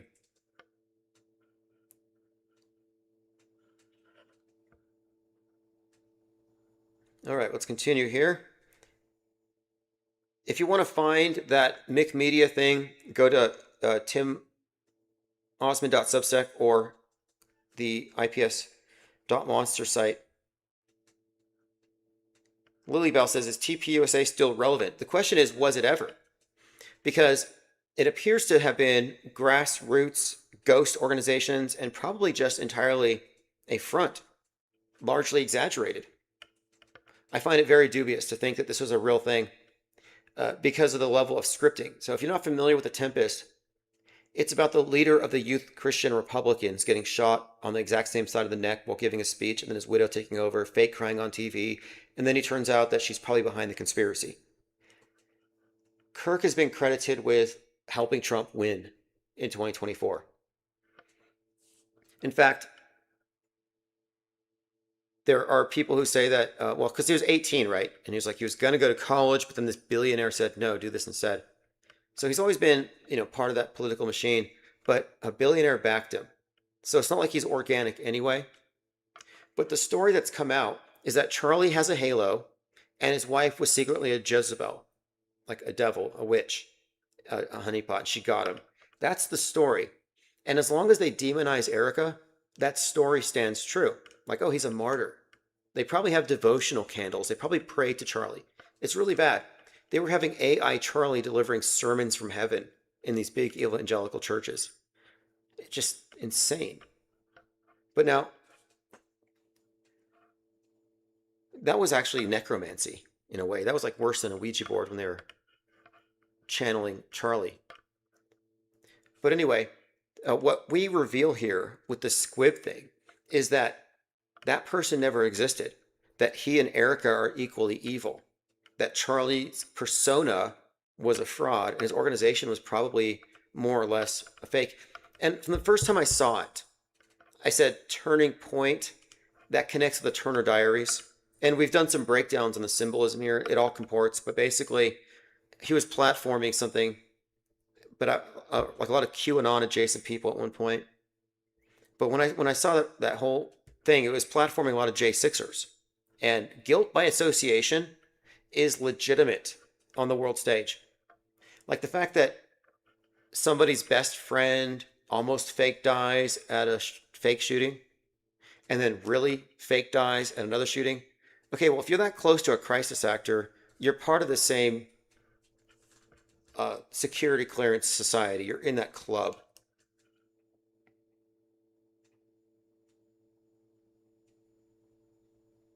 Okay, let's see here.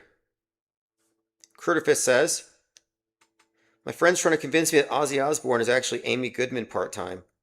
I laughed, but when he ran their voices and effects together, I'm not laughing. Amy Goodman? So Amy Goodman, it is alleged, used to be Janis Joplin.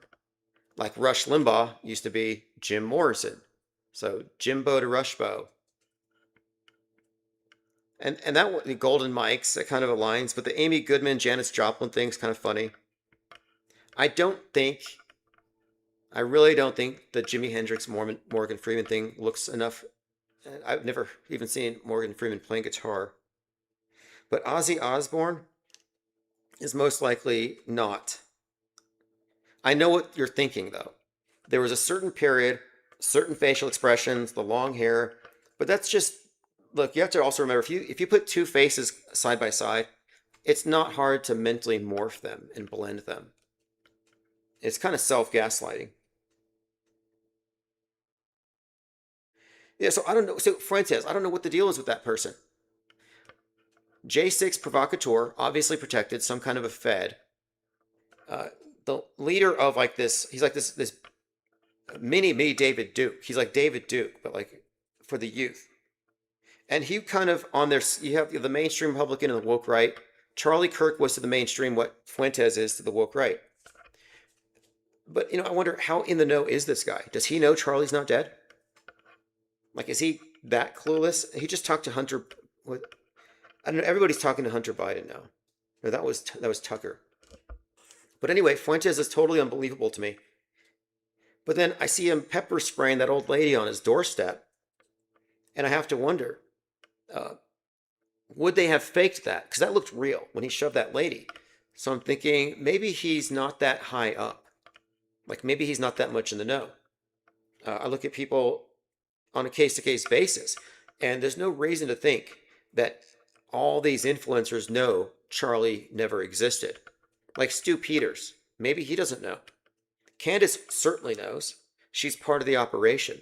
But you would think a lot of these people would have a clue, so they would discern it pretty quickly. I thought it was almost duper's delight to see Charlie Sheen on his comeback tour on that day talking to Joe Rogan about getting sniped while they talked about JFK and Lee Harvey Oswald. Like, that was good. That was an interesting coincidence. Rivers Cuomo could be Kurt, says Clockwork 113. This is a pretty good interview with Rivers Cuomo and Rick Rubin talking about that. And they got into a hypothetical where he's like, hey, pretend like you're actually Kurt Cobain, disguised as Rivers Cuomo, and explain why you did it and make the best case. And it was actually a pretty interesting interview. Could have been a reveal. Wouldn't shock me. What's up, Jim Firebrand?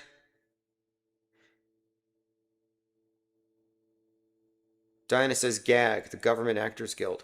Yeah, we're talking about lifelong crisis actors. But the programmers are also programmed, and a lot of them aren't in the know. So Candace Owens is certainly a programmer. Does she know space is fake? I don't know. I've heard her talk about flat Earth, but that doesn't mean anything. Kate Perry knows space travel can be simulated. She's done it. And she's the perfect candidate to go to the ISS because she's got a lot of experience with the bungee cord wire acrobatics and stuff. But she's participated in that PSYOP, so she's in the know about that. Kyle Rittenhouse, who says that being bitten by a spider didn't give him any secret superpowers. Kyle Rittenhouse participated in the Kenosha staged riot with the squibbing of Gage Grossarm, where his bicep blew up. Well, he knows that's simulatable. And coincidentally, he was front row seats at a Trump rally the day before wearing a white hat at the age of 17. The whole thing was a made-for-Q PSYOP, a manufactured folk hero, another Chris Kyle fiction. But he may not have any involvement in the PSYOP entertainment complex beyond that simulated riot shooting thing. So the programmers are also programmed. And it's interesting, to ask, to find out where people are at. Like, I know people who still think that Charlie's dead, and I think that's crazy.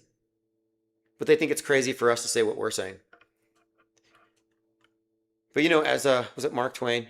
It is easier to fool a person than convince them that they have been fooled.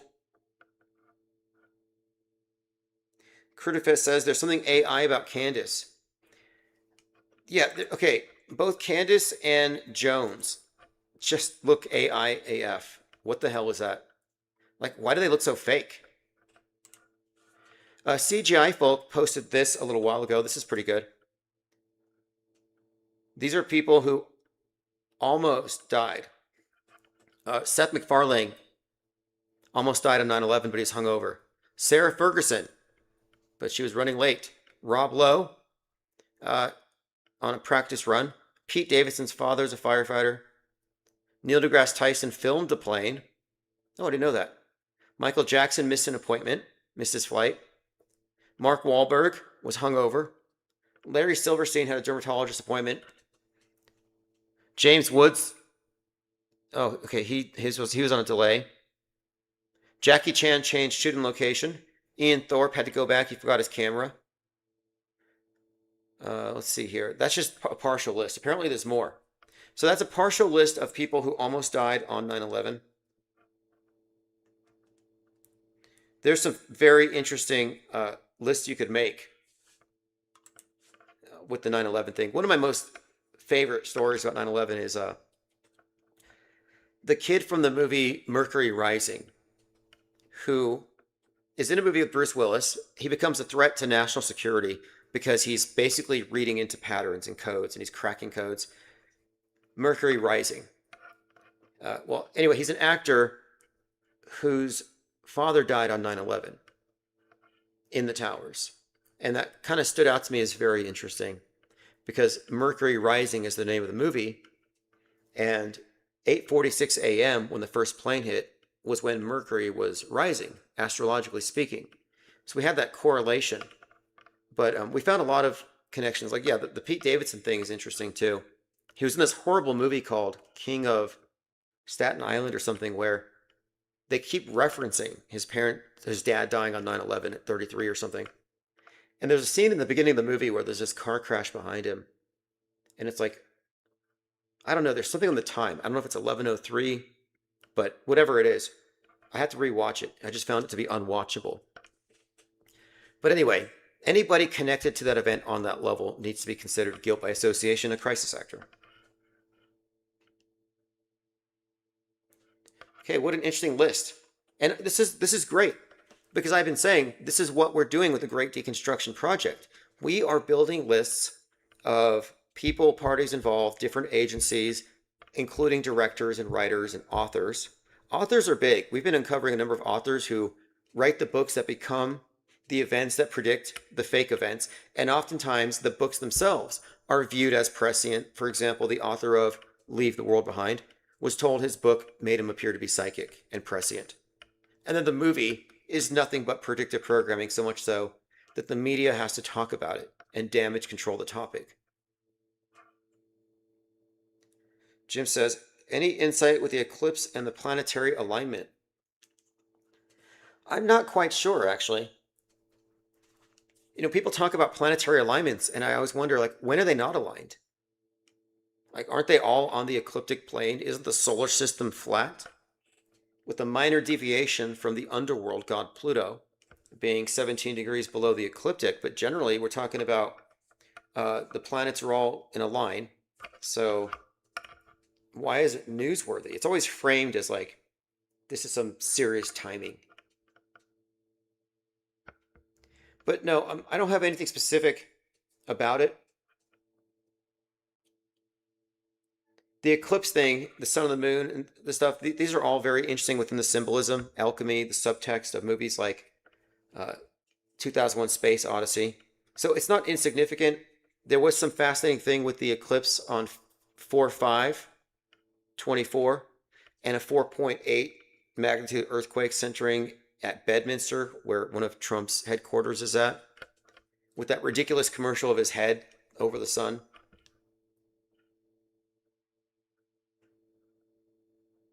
Clockwork says, amazing how many authors under so many different pseudonyms.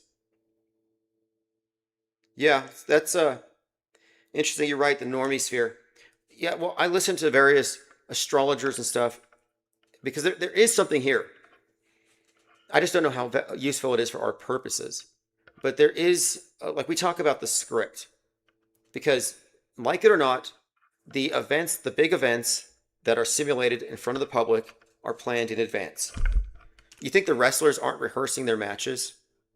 that actors are shooting shows without doing some table reads. Like there's some preparation involved. These things are planned in advance. That is, pretty much without question. And the planning is likely, in my view, in vague terms, 100 years in advance, with more specifics the closer we get to go time. But I think these scripts, these stories, our simulated history, is possibly even a layer lower than the celestial, the astrotheological story, which is like the basis for our script. For example, the New Age, the idea of the Age of Aquarius.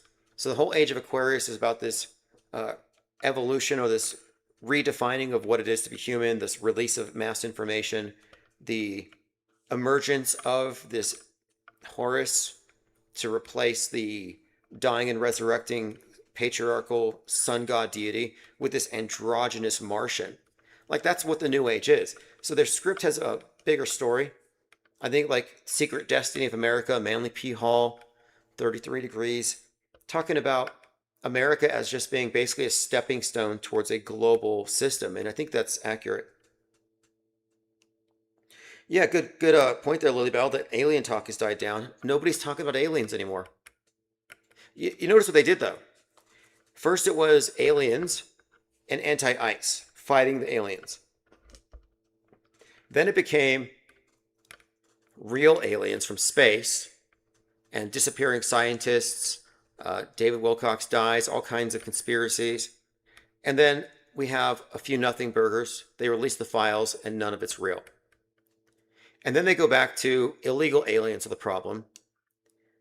And then we go back to the soccer games where it's like, oh, the aliens are going to invade during the soccer games. Steven Spielberg's movie comes out, basically reinforcing the idea that the state is basically creating a religion of alienology.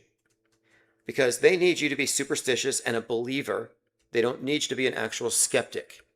They don't want any Gnostics. You got to be a believer of one kind or the other. So they have given the atheists, those who subscribe to a purely reductionist mechanistic model, they have given them a replacement religion to keep them in a more superstitious, mystified state of mind.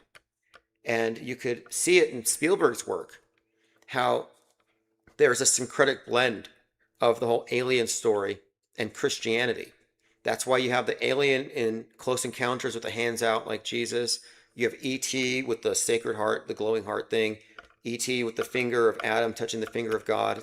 When his fingers glow when he touches the kid's finger. It's like, what is that? It's very Christian. The new movie comes out. They introduce the alien in this big reveal, and the white cage opens up dramatically, and it looks like alien wings. So the alien is therefore, in my view, an angel for the atheist, just like space has replaced heaven. And in many other instances we could point out, they've taken biblical concepts and dressed them with science. One of the best examples is Pixar Wall-E. It's a retelling of Noah's flood myth, but in a modern context. And they're not even subtle about it. If you really look at the storyline, it's pretty obvious, but they never really give credit. There's no shout out. There's no mention, oh, this is inspired by the Bible. No, it's because it's replacing. It's amalgamating. And it's filling in for the old structure. So they don't care if you believe in Noah's myth and the wicked people causing a flood from God, or if you believe in Gaia and the wickedness of the day being, abusing the environment, carbon footprints, etc. That will bring about the ocean levels rising. And I wish they still would talk about that. Like, I remember the talk was the ocean levels are going to rise and swallow us up. Nobody talks like that anymore. That was way better. Although fire NATOs, okay. When Geostorm, I think it's called, Geostorm came out, I was just, because I was always testing to see, what does the propaganda field look like and how does it relate to what's happening? So there's a thing called Redbox where it's like outside of a Walmart, you just swipe your card, you rent a movie, and then you drop it off in the mail. And so I watched this one called Geostorm, and it opens up with these fire NATOs. At the same time, California is showing fire NATOs. Now, I'm not saying fire NATOs don't exist, but the ones that I saw on TV looked fake. And I'm saying that the coincidence here of fire NATOs and Geostorm saying this is a new phenomenon. We caused this. This never happened before. It allowed them to say, oh, it's not just climate change, it's climate chaos, new effects, things you've never heard of. Yeah, Sharknadoes. Those terrify me. Sharknado, which is it?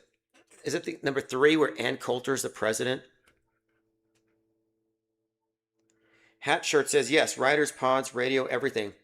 Oh, yeah, podcasters, writers, video games, musicians, any propaganda conduit can and will be used for your psychological enslavement. Like, there's nothing you can do about it. It's a passive thing. Everything is a potential vector for media-driven, government-driven mind viruses.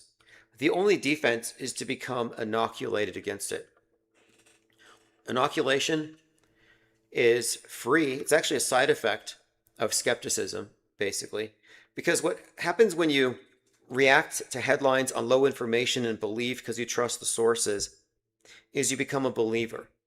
And a believer is just a person who trusts media to the extent that they're comfortably outsourcing a lot of intel, and therefore they're rendered not only useful, but I would say that they are rendered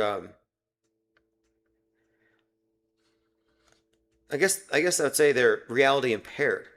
Because yeah, they're useful and they're serving the system, but what they're doing is they are participating in an alternate reality game. That's technically what we're seeing, ARGs, a fictional universe. But it seems like everything's accelerated since social media, where everybody's involved at a very deep level in this participatory psyop. So it's not like you're just watching the story passively, like, oh, this is a guy gets shot and we disagree. No, it's like, let's solve this mystery. Let's retweet. Let's share clues. So they get people involved. And that's what an alternate reality game is. Like, it's all fake. It's all story, but it's basically like a role-playing game. But this one is superimposed over reality. It's like a massive mind control experiment. But then you look at it like, wait, this experiment has no beginning and it has no end. It's a never-ending operation. That's why I use the term mind war in addition to psyop. It's not hard to see psyops, discern them, and it's like you notice them and forget them. No, you notice them, you catalog them. I used to get annoyed when people would say, oh, it's fake, it's just a distraction. I'm like, no, it's not just a distraction, it's evidence.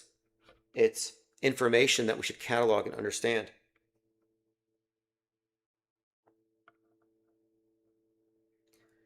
Let's see here. Jim Firebrand says, Spider-Man, Brand New Day.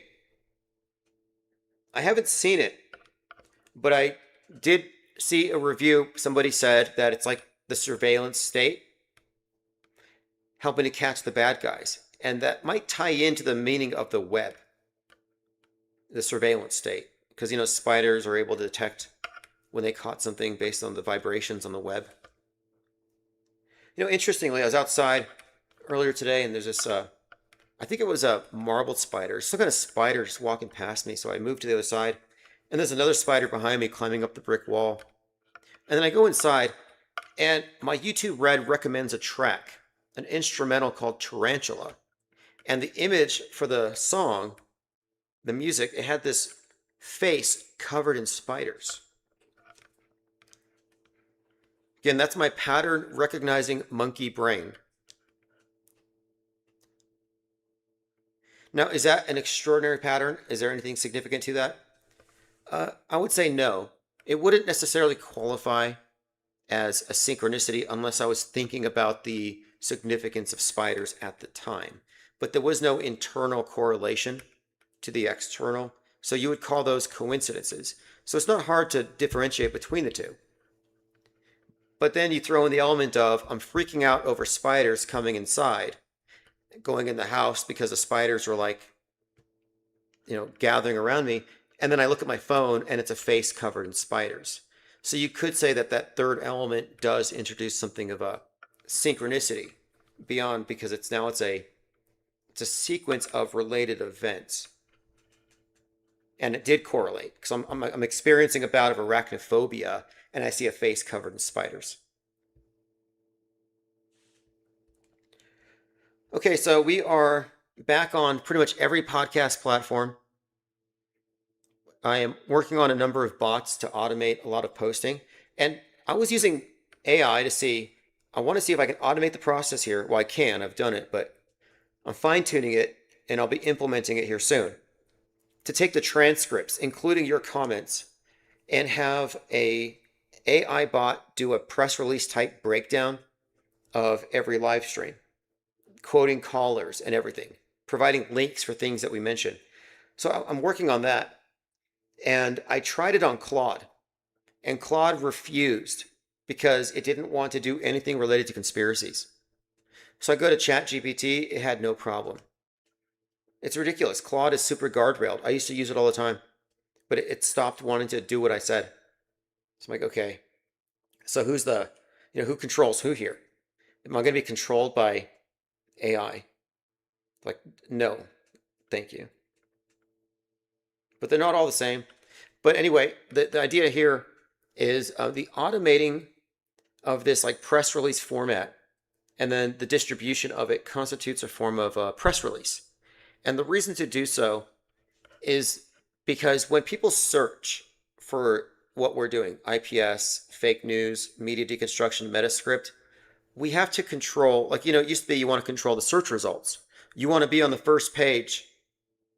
You want to be the first result, or you're never going to be seen because nobody clicks second, third, fourth page. That's not so relevant anymore. Fighting for search results on Google. No, I think what you want to have is a broad basis for the AI to arrive at a more accurate picture, a distillation of what we are. So now when somebody searches for any of our terms, it's going to improve, and that's the objective. And it's not bad. I've been looking at some of the results. Okay, I'm going to go through the rest of my notes. Okay, so here's a term here. It's called Socratic irony, pretending to be ignorant and asking basic questions to expose flaws. Like, I understand that. But here's the one that I think is kind of a waste of time. Strategic ignorance. Actively pretending not to understand or remember a prior answer to avoid accountability. Or bad faith requests for evidence, repeated questions on topics already covered, masquerading as sincere debate. So what I'm pointing out here is there's a point where claiming that something is not known or understood is not a valid claim. Like the people who persist on the idea that chemtrails exist, they do so in light of the fact that condensation trails are predictable. So the burden of proof to maintain that storyline includes explaining how this other phenomenon is predictable and yours isn't. In other words, it's impossible. So it's like case closed. So to continue to persist on the idea that these things are real is now an argument that is made with belligerent ignorance about the known facts. And that's not really acceptable at this point. And I feel like we're at this point now where failing to recognize the validity of what we've presented is fine if you haven't, if it's not your purview and you don't care. But to maintain that we're crazy in light of the concurrent programming elements and the predictive capability of this type of analysis, I think at this point, incredulity is not really good enough. Like, I'm waiting for someone to confront concurrent programming and explain it away the way they do the predictive stuff. It's really the Achilles heel of this whole thing. And that's a very new term, by the way. We've had to come up with our own terminology to explain the terrain because obviously they don't want to give you a map out of the Truman Show. They'll give you little rabbit trails to follow, little circles you can run in throughout Trutherville, but they're not going to give you a map of the system itself so you can see that there's something outside of it. And our perspective is from outside. But our positioning now is inside, as you can see on this graphic here. Our perspective is inside because we are encroaching and we are deliberately confronting not individuals. It's not personal, but we're confronting narrative frameworks that hold their Truman Show together. And we are somewhat asking the question, why are you defending the Truman Show? Are you working for Christoph? Like an archon working for the Demiurge? Like what, an agent in the Matrix? I don't quite understand the objective. And moreover, though, ignoring this only gives us more time to refine, to put out the new edition, and for more people to figure this out or find out that we have explanations. That, I guess if you're really hooked, if you're addicted to main or alt media, what we're saying is probably a buzzkill. If you're a media addict, this is going to take all the fun out of it. Well, it makes it fun in a different way. You lose the chaos of being emotionally entangled. It becomes more of an intellectual or philosophical exercise. And that's ultimately what it comes down to. How you process information, psychoepistemology. Are you treating the screen as a sensory apparatus? Are you metaverse dominant or meatverse dominant? What frames your worldview? What is your frame of reference? A bunch of lies, fabricated events, or an awareness that we live in a world of lies. We live in the eighth circle of hell, basically. So if you want the outside of the Truman Show perspective, and you want to be unprogrammable and unconfused, go to infiniteplanesociety.com and take the free course. Courses. There's 2 now, but there's going to be others.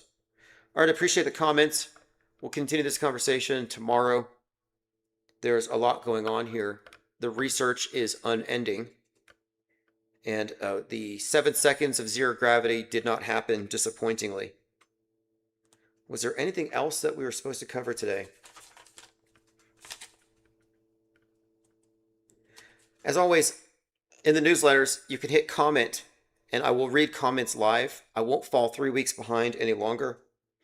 And the most recent archives can be listened to live 24/7 at radio.net. All the links are at ips.monster. Have a great evening.